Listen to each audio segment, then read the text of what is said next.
네, 마켓 리더의 특급 전략입니다. NH농협선물 이진우 리서치 센터장 나와 계십니다. 안녕하십니까? 네, 안녕하세요. 자, 시장이 늘 어렵지만 오늘도 코스피가 또 흘러내립니다. 네. 환율은 트렌드를 잡았는 것 같은데 이 주가는 아직은 그 추세를 못 잡은 것 같아요. 왔다 그렇죠. 갔다 네. 하니까. 자, 그래서 시장을 어떻게 또 대응해야 되는지 쭉 몇 가지 자료들을 가지고 풀어봐야 되는데 오늘 준비하신 자료도 많으신 것 같은데 한번 들어볼까요? 네. 아주 절묘한 레벨에서 1분기를 마감했습니다. S&P 500 미국의 사상 최고치 경신이 종가 기준으로는 달성됐습니다만 장중 고점 대비로는 아직도 6.9포인트 미만인 상태에서 1분기를 마치고 또 이제 부활절 오늘 저녁에 이제 유럽은 쉽니다만 미국이 열리는데요. 지금 화면에 나오는 S&P 지수 선물 저 정도 가지고는 계속 하루 이틀 갖고는 안 된다는 얘기죠. 가려고 하면 하루 반나절 거립니다만 그만큼 크리티컬한 레벨이고 준비한 자료들 몇 개 먼저 보여드리면은 키프로스 이후에 유럽 어떻게 되는지 한번 보여드리죠. 지금 보시면은 왼쪽 위에 소시에테 제너럴입니다. 프랑스 은행이죠. 소시에테 제너럴 주가가 이렇게 두 개의 지지선 다 무너지고 있고 유니크레딧은 이태리 은행이죠. 여기도 지금 흘러내리고 있습니다. 그 다음에 방키아, 스페인의 이쪽은 워낙 더 떨어지기도 힘들 정도로 바닥권이다 보니까 그런 상황이고요. 자, 룩셈부르크를 왜 들고 왔는가 하면은 이제 또 룩셈부르크 같은 얘기도 나오느냐. 예, 베네룩스 3국 중에 여기는 키프로스 이상입니다. 키프로스가 그 은행업이 한 GDP 대비 10배 미만이었는데 룩셈부르크 같은 경우는 20배가 넘는 그 말은 은행이 부실러 갔을 경우에 국가 차원에서 막아내기 어렵다 하는 차원인데 결국 키프로스 사태가 이런 식의 영향을 준다라고 보시면 되겠고요. 자, 그 다음에 S&P 500 참 절묘하지 않습니까? 작년 11월 16일 백악관에서 재정절벽 관련해서 오바마 대통령 재선 확정되고 나서 처음으로 이제 정치인들이 모여서 재정절벽과 관련한 협상을 했는데 건설적이었다 하는 그 백악관 발표로 랠리가 펼쳐졌던 것이 자, 이렇게 가끔씩 제가 이렇게 차트에 올립니다만 피보나치 타임존이라고 해서 시장의 변곡점을 이렇게 한번 짚어보는 그런 기법입니다. 여기서 딱 멈췄다는 얘기인데요. 자, 여기서 이제 기술적 지표들은 좀 다이버전스가 보이면서 차트상으로만 봐서는 더 가기보다는 좀 조정이 임박한 그런 모습입니다. 이걸 갖다 이제 돌파할 수 있을 것인가. 자, 우리 코스피는 지지부진하다고 하셨는데 이때 이후 그러니 이게 자, 작년 여름 이후에 지금 계속 이런 모습인데요.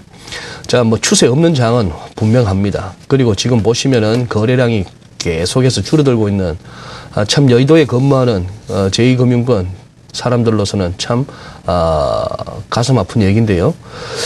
진짜 요즘은 보호할 투자자도 없다는 얘기가 맞습니다. 그런 얘기가 맞고. 자, 여기서 이제 박스권에서 상당히 유용한 이 스타캐스틱 지표를 보시자면은 이렇게 매수 매도 시그널이 지수 흐름과 일치하는 것을 보시겠는데 최근 이 바닥권에서 이렇게 반등 나오고 추세선 살짝 물고 내려갔다가 반등 나오는데 벌써 또 이렇게 무거운 상황. 그 다음에 결국 지난 주 후반 1분기 마감을 앞두고 기관 외국인들까지 가세한 윈도우 드레싱의 성격이 짙었기 때문에 2000포인트 위에서 마감했는데 오늘 저렇게 좀 밀려나가는 흐름. 그런 상황에서 증시는 일단 내일에야 개장될 유럽하고 오늘 밤 또 이렇게 확인되는 미국을 봐야 되는 데다가 이번 주가 또 중요하죠.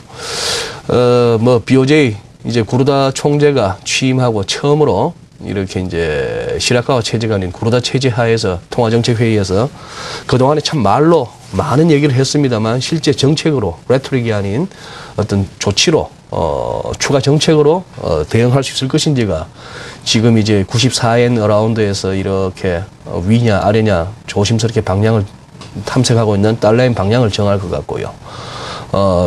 주말로 가면 이제 막 나오죠. 오늘 당장 이제 미국은 ISM 지표 나올 것이고요. 주말 가면 또 고용 지표 나오고 하는 그런 흐름이라서 이번 주가 4월뿐만 아니라 2분기 전체적인 시장 흐름을 갖다가 좀 가늠하는 그런 중요한 주간이 될 것 같습니다. 네. 가장 와닿는 게 보호할 투자자가 없다. 시장이라는 것은 마켓이라는 것은 손님이 있어야 형성되는 그렇습니다. 건데 네. 요즘은 파리만 장 보러 온다. 이 얘기도 많은 얘기인 것 같군요. 자, 웃지 못할 이야기이긴 한데 자, 이렇게 시장이 얇아지다 보면은 작은 변수에도 막 출렁출렁 거리지 않습니까? 그렇죠. 뭐 지난번에는 뭐 진돗개 때문에 예. 확 한 번 또 했고. 자, 이렇게 뭐 시장이 얇아지는 상태에서 비빌 언덕이라고 하면은 미래를 바라볼 수 있는 어떤 정책적인 드라이브인데, 뭐 이 폴리시 패키지, 뭐 그네노믹스 여러 가지 표현들을 합니다. 네, 뭐 아베노믹스라고 있으니까. 자, 이 금리와 환율도 한번 짚어보면 시장을 좀 더 엿볼 수 있을 것 같은데요. 네. 금리부터 먼저 정리 좀 해볼까요? 예. 지금 금리는 현오석 경제부총리가 뭐 인사청문회 과정에서부터 그리고 또 경제장관 회의에 이르기까지 계속해서 추경과 더불어 금리 인하로 인한 경기 진작 필요성을 제기합니다만, 의외로 또 한국은행의 김중수 총재는 저금리의 폐해를 강조하고 하는 부분인데요. 김중수 총재의 이 저금리 폐해, 그리고 또 중앙은행의 과도한 통화 정책은 결국 시장에 나중에 큰 부담을 남길 것이라는 이 부분은 제가 봐서는 소신인 것 같습니다. 소신인 것 같은데, 이 두 부분이 이제 결국은 이제 거시 경제 정책에 있어서 어떤 부조화로 이제 다가올 수가 있어서 시장이 혼란스러운데요.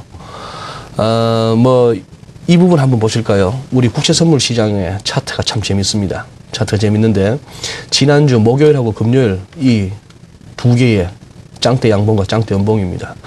목요일 날은 정부에서 경제 성장률 전망치 하향 조정했죠. 뭐 3%에서 2.3%까지 뚝 떨어뜨리니까 결국 이렇게 금리가 이제는 뭐 25bp도 아니다, 50bp는 내려줘야 되는 거 아니냐 하는 그런 정도의 반응이었다가, 다음날 또 이렇게 추경이 불가피한데 결국은 세수 부족으로 인한 추경이다 보니까 국채 발행해야겠다 하는 그런 얘기도 나왔죠. 그러면서 또 이렇게 급락으로 오늘도 한 제가 나올 때 한 7틱, 8틱 약세를 보이는 상황인데요. 결국 좀 전에 말씀드렸던 정부 측과 이 한국은행 측에 금리를 내려야 되느냐 아니면 그 금리 인하에 조심해야 되느냐 하는 부분을 두고 시장이 이렇게 상당히 지금 혼란스러운 과정이 있습니다. 이게 이제 결국 금리 인하가 실제 경기 회복이 되느냐 마느냐도 이제 논란이 되겠는데, 저는 이제 향후 우리 국채 시장도 외국인 영향이 큰데 달러가 중요할 것 같습니다. 일단 달러 인덱스 월간을 한번 보시면은, 그동안 제가 뭐 스트롱도 아니고 스트롱 달러라고 얘기하면서 강한 달러를 말씀드렸습니다만, 그게 최근 한 2월 이후부터 한 두 달에 걸친 강한 달러 상승세였습니다만, 여기 이제 각국이 미국, 영국, 일본 다 제동을 거는 모습이죠. 자, 여기서 이런 정도의 선을 단숨에 돌파하겠느냐라고 본다면은 조금은 숨고르기는 필요합니다만, 우리 환율이 안 밀린다는 얘기죠. 오늘 이미 1116원을 넘어서고 저 화면에 나오죠. 전일 대비 5원 상승입니다. NDF보다 훨씬 올라버렸는데요. 자, 여기서 이제 지금 1120원이라는 레벨은 그동안 뭐 저희가 리포트나 방송을 통해서 결국 1054원에서 돌고 나서는 1104원 그리고 1120까지는 염두에 둬야겠습니다만, 이 크리티컬한 레벨, 여기가 지금 이제 개입이 한번 나오기도 하고 또 워낙 가팔랐기 때문에 지금 조정을 짧게 마무리하는 그런 흐름인데요. 이 1120이 열린다면은 또 이 1135, 1140이라고 하는 우리 서울 외환시장에서의 분수령으로 늘 작용했던 이 또 크리티컬한 레벨까지 염두에 두셔야 되는데, 이 환율이 이렇게 안정되지 않고 자꾸 이렇게 좀 오르는 모습을 보인다는 부분이 우리 국내 증시나 외국인 채권 시장에 이르기까지 혹시 환해죄 없이 들어왔던 그쪽 세력들의 좀 포지션 정리를 유발할 수 있지 않는가 하는 그런 측면에서는 향후 또 환율도 좀 쳐다보셔야겠네요. 지금 이제 그동안에 환율 많이 떨어질 때 경쟁력 약화 측면에서 증시의 악재 뭐 이렇게 얘기하다가 그런 환율이 좀 돌아서 주면은 그 경쟁력 회복으로 지금 이제 그런 어떤 이슈가 몰고 가져야 되는데, 오히려 그거보다는 이게 오히려 외국인들로 하여금 털고 나가는 어떤 계기가 되는 거 아니냐. 이래저래 참 매치나 업어치나 뭐 환율 재료가 이래도 악재 저래도 악재로 작용하는 그런 상황이 되어버렸네요. 그러니까요. 예. 자, 환율이 좀 위쪽이 보이다 보니까 주식 시장이 멈춰버리는 이런 또 아이러니한 현상이 보여지는군요. 뉴욕 월가에서는 한국 증시의 왕따 원인을 북한 리스크가 아닌 엔화 약세다 비중을 뒀더군요. 엔화가 1분기에는 8% 절하가 됐는데 원화는 한 3% 조금 넘는 거고. 그렇죠. 그러면 정부가 이제 대응을 드라이브를 하는 건가요? 이게 그 부분이 참 애매합니다. 지금 뭐 예를 들어서 뭐 아베 신조, 뭐 구로다 하루 있고 뭐 BOJ 총재, 아니면 아소다로 재무상에 이르기까지 일본은 정치인들 관료들이 모두가 이렇게 환율을 통해서 경제에 활력을 부어넣고자 하는 그게 보이는데, 지금 우리는 뭐 지금 근 한 1년 가까이 우리 정부의 전 정부나 현 정부나 환율과 관련한 온전한 스탠스가 지금 이렇게 시장이 좀 전달이 안 되고 있는 그런 상황이죠. 월가의 전망, 지정학적 위험이 아닐 것이다 하는 부분은 저도 공감합니다. 네. B2, 이 스텔스 폭격기가 미국 본토에서 15시간 만에 날아와서 분산에 훈련하고 돌아갔다. 자, B2가 왔다 하는 얘기는 힘들죠. 그리고 언론 보도에서 보셨겠습니다만 배 군함 한 두어 척 이렇게 바다에 띄워놓고 뽀샵 처리해서 열 몇 척 보이게 하는 네. 북한. 전쟁 치르기는 기름이 없다. 이런 얘기가 들리죠.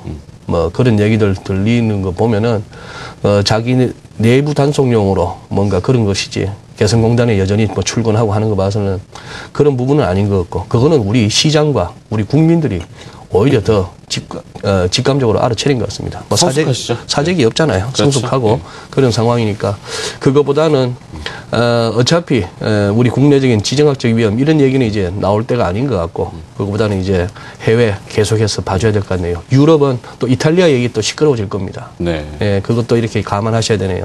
좀 좋은 말씀을 좀 드려야 되는데 일주일에 한 번씩 나올 때마다 이렇게 좀 지뢰만 여기저기 좀 있을 수 있다. 그런 말씀 드려서 좀 죄송합니다. 아닙니다. 네. 있는 그대로를 잘 설명해 주시는 게 오히려 도움이 되죠. 호도해가지고 잘못 이야기해주면은 착각하실 수 있으니까. 오늘 또 만우절이니까. 네, 아닙니다.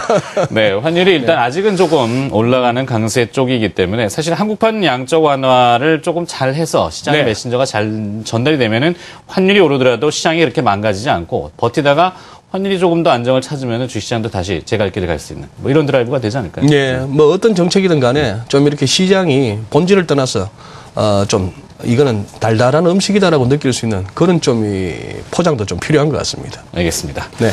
자, 시간이 또 제한되어 있어서 항상 아쉽습니다. 끝나고 저랑 따로 얘기를 나누죠.